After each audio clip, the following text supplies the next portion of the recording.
Dukomeje kubasuhuza nshuti zacu bakunzi bacu mukomeje kudukurikira hano kuri Rwanda Motion News nk'uko twabasezeranyije ko tugomba kubagezaho amakuru mashya, amakuru akomeje kuvugwa muri aka karere k'ibiyaga bigari, by'umwihariko twibanze ku bikomeje kubera ku butaka bwa Repubulika Iharanira Demokarasi ya Kongo. Murabizi ko twabasezeranyije ko ahangaha ariho ugomba gukura ukuri kw'ibikomeje kuba ku mirwano ikomeje guca ibintu hagati inyeshyamba z'umutwe wa M23 ndetse n'igisirikare cya Kongo FARDC. Ubu tumanuye operasiyo ikomeye cyane, ibice birimo Bweramana, ibice birimo Igasake, ibice birimo mu Migano, harimo kubera intambara iteye ubwoba, harimo kubera ikiswe umukutano, kuko igisirikare cya Kongo FARDC gihagaze neza ku musozi wa Bweramana, kirimo kunyanyagiza amasasu aremereye ku mu gace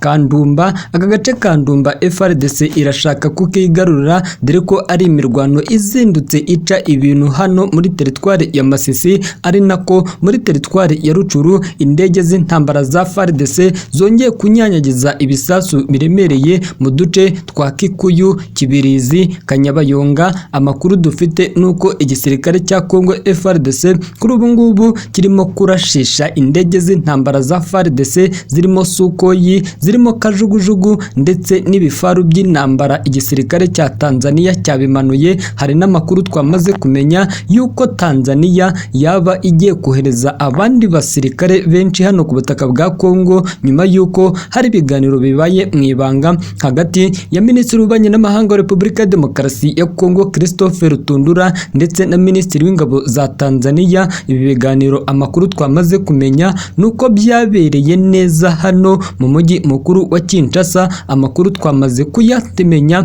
amakuru twamaze kuyatohoza, reka tuza tuyabagezeho. Ari nayo mpamvu mboneraho kugusaba nimba ari ubwa mbere udukurikiye kugira ngo ukande subscribe, ubundi amakuru yacu dukomeze kuyakugezaho gatanu kuri gatanu, dore ko amakuru yacu ari urujya n'uruza. Mboneraho no gushimira nanasuhuza inshuti zacu zidukurikira ziri hariya ku butaka bwa Repubulika Iharanira Demokarasi ya Kongo, abari i Bukavu, abari i Kinshasa, abari i Goma, dusuhuza abadukurikira bari hariya ku butaka bw'igihugu cy'u Burundi, abari mu ntara ya Kibitoki, abari mu Kayanza, abari hariya mu murwa mukuru i Bujumbura. Mwese dukomeje gushimira ibitekerezo mukomeje kuduha, ari nako dusuhuza abadukurikiye bari hirya no hino mu bice bitandukanye. Mwese dukomeje kubifuriza amahoro y'Imana ndetse n'imigisha kugira ngo bibahoreho mu mirimo mukora igiye itandukanye. Ibintu byakomeye, ibintu byahinduye isura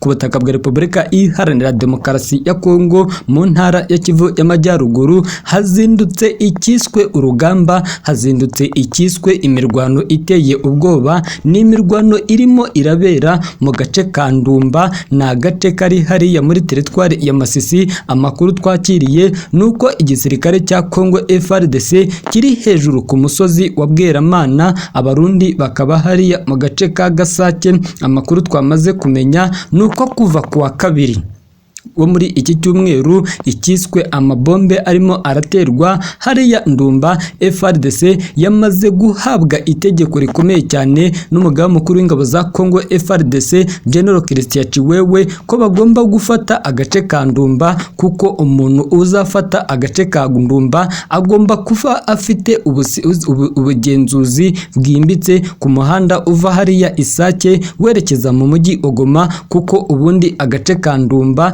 kari hejuru y'umujyi wa Bweramana, niho ingabo za Kongo FARDC zihagaze. Amakuru turifite nuko indege z'intambara zirimo kajugujugu arizo zirimo kwifashishwa hariya, kuko biragoye kuba wabona Sukoyi 25 inyanyagiza ibisasu hariya mu gace Kandumba, kuko amakuru dufite nuko Bweramana burya ari agasozi karekare, harimo kwifashishwa indege za kajugujugu nizo zirimo kuharasa ibisasu biremereye, kuko igisirikare cya Kongo Kongo FARDC ku bubi na bwiza bagomba gufata uyu muhanda cyangwa se bagomba gufata agace ka Ndumba kugira ngo bafunge neza inzira M23 irimo iracishamo ibikoresho byayo ibivana hariya Ikibumba ibizana hano Isake mu nkengero. Aya makuru twamaze kuyamenya. Amakuru tunafite nuko hariya mu gace ka Migano, agace ga Gasake, harimo naho kubera ikiswe operasiyo ikomeye cyane. Gusa operasiyo irimo irabera ahangaha Igasake ntago ikanganye kuruta irimo irabera muri teritwari ya Rucuru, kuko indege z'intambara za FARDC Sukhoi 25 ahangaha irimo iranyanyagiza ibisasu biremereye ku duce twa Kikuyu, Kibirizi ndetse n'agace ka Gasake, kuko amakuru twamaze kumenya, amakuru twamaze guhabwa n'imbone yacu iratubwira ko ibitero by'indege z'intambara za Sukhoi 23 byakomereje hano muri axe ya Rwindi, kuko ubu ngubu indege z'intambara za FARDC zirimo kunyuranamo, zirimo gucicikana, zirimo kunyanyagiza ibisasu. Biragoye ko M23 iza kurenga iki gitero, kuko mu masaha ya saa 9 z'ijoro nibwo inkuru yagiye ahagaragara, nibwo amasasu yatangiye kumvikana. By'umwihariko umuyobozi wa societe civile Bwana Omar Katovius niwe wabyutse atangaza ko guhera isaa 9 z'ijoro zo kuri uyu wa gatanu tariki 24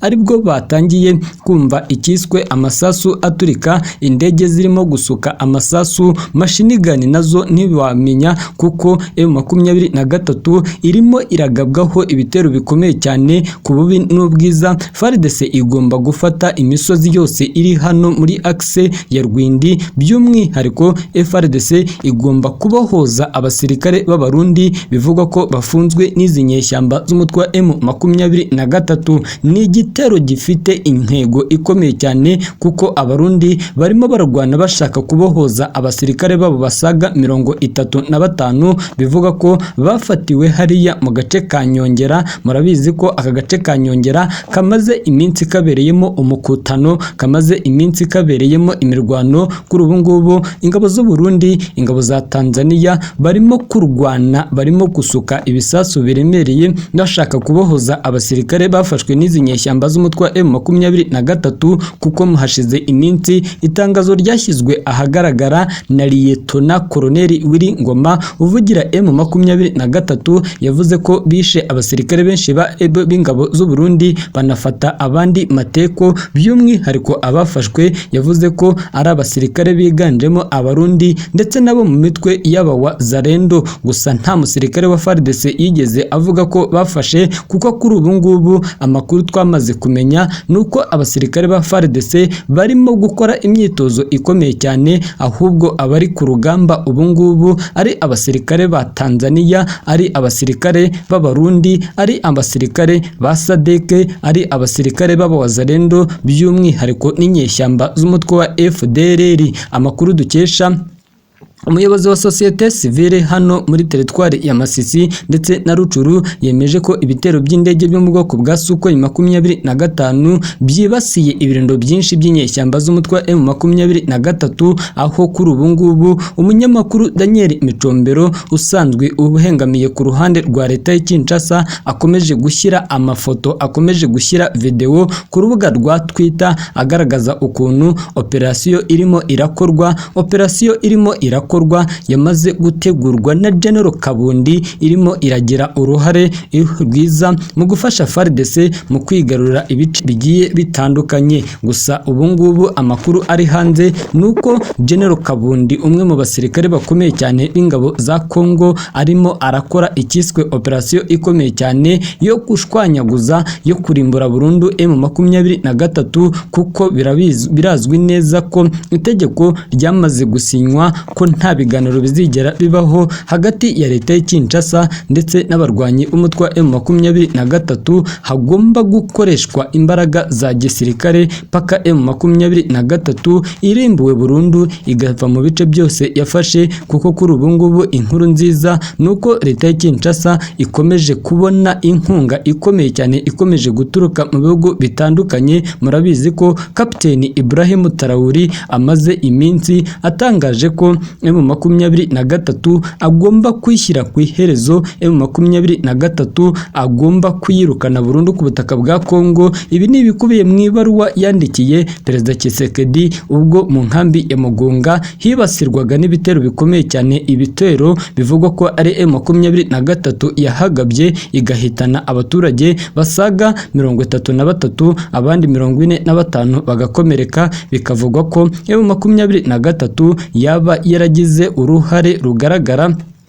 mu nkambi ya Mugunga kuri bari abaturage bishwe. Bikavugwa ko M23 ariyo yaba yarahashe ira roketi, kuko ubucukumbuzi ubusesenguzi bwakozwe na General Peter Chirumwami, guverineri w'intara ya Kivu y'Amajyaruguru, bwagaragaje ko ibisasu byatewe hariya Mugunga byapimaga ibiro bibarirwa hagati ya 25 ndetse na 27. Bikavuga ko iki gisasu cyagenderaga ku muvuduko ungana n'ibirometero 22. Bivugwa ko cyaturutse mu gace ka Karuba, kandi aka ni agace gaherereye muri teritwari ya Masisi gasanzwe kari mu duce M23 igenzura. Bikanavuga ko M23 yaba ariyo yishe irashe bari abaturage bo muri Mugunga, by'umwihariko M23 yaba yarabikoze nyuma y'uko yari imaze amasaha makeya itakaje abasirikare benshi, yiciwe abasirikare by'umwihariko abiciwe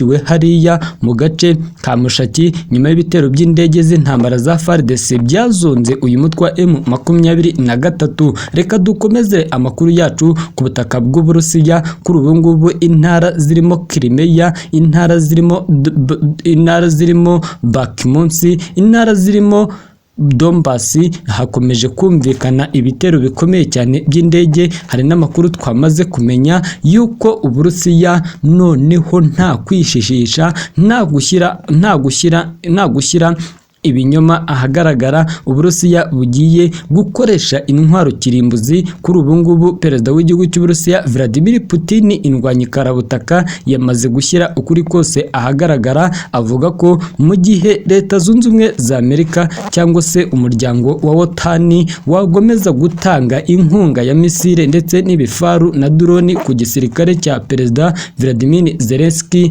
yiteguye gukoresha ikiswe ibisasu kirimbuzi, yiteguye kurimbura umuntu wese uri muri biriya bice, kuko perezida Putin we ntavuga ko nta na rimwe azigera abona OTAN ishinga ibirindiro byayo ku butaka bwa Ukraine, kuko Ukraine ngo ni intara y'Uburusiya yigumuye. Gusa perezida Putin we avuga ko bazarwana iyi ntambara paka kugeza ku munota wa nyuma, ariko atazigera abona umuryango wa OTAN ushinga ibirindiro hariya, kuko n'ubundi ngo arabizi neza ko Ukraine atari igihugu bahangana, ahubwo kuri ubu ngubu ahanganye n'igihugu cy'Uburusiya, ahanganye n'igihugu cya Leta Zunze Ubumwe za Amerika, Ubufaransa, Ubwongereza, Ubudage, Ububiligi. Nk'ibi bihugu bikomeje gushaka gutwara ibindi bihugu bitoya mu kwaha kwako, kuko kuri ubu ngubu perezida Putin nyuma y'uko atorewe kuyobora iki gihugu cy'Uburusiya aherutse kuvuga ko